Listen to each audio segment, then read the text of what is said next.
Hey everybody, Gary with Basecamp Trading. Take a look at 30-minute chart in gold today. You see this morning, this bar was the ghost pit opening for gold, and we had some news and things kind of bounced around a little bit right here.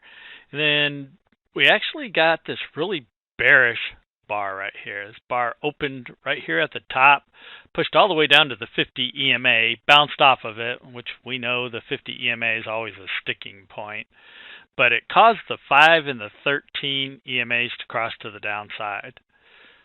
Next bar was also another really bearish 30-minute bar. Opened at the top, closes at the bottom underneath the 50 EMA, and then one more final push down. We got extended, hit significantly undervalued down here on the 30-minute charts, and we got this pullback. And this was a really strong bullish bar back the other way. Left this big bottoming tail. The entire body of this bar was all buying. Pushed up right into the 50 EMA again. Bounced off of it, and then gold continued to slowly throughout the rest of the day work its way towards the downside. But the 5 and 13 had crossed to the downside, and this chart was in a bearish mode. There was no point in this chart where you were actually looking for long trades. This chart definitely said just wait for setups to be in confluence to the downside, because this was a bearish chart. Again, 5 and 13 crossed to the downside. As long as 5 and 13 crossed to the downside, the probabilities of our trades working out to the downside go up significantly. And you can see the 5 and the 13 is pretty significant on this 30-minute chart. Look right here, we crossed to the upside, big push higher. Cross to the downside, not a big push, but you got to remember this is a 30-minute chart. That's over $400 per contract right there.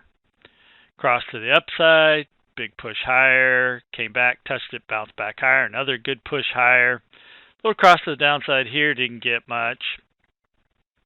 This cross to the downside here, big push lower, bounced off, didn't cross but bounced, another push higher. Then you come all the way back here, cross to the upside, and big push higher. And again, 5 and 13 cross to the upside. Your short trades were not working very well. You want to be looking for long trades. 5 and 13 cross to the upside. The long trades were the ones that were working. And then, like I said, today, 5 and 13 crossed to the downside. The short trades were the ones that were working today. So you can use the 5 and 13, just helps with bias. And on this 30-minute chart, 5 and 13, 50 EMA and 200 EMA, they're all significant. You see gold push right down to the 200, bounced off of it, and is retreating off of that as we speak. So just a little hint, good way to kind of pick a directional bias.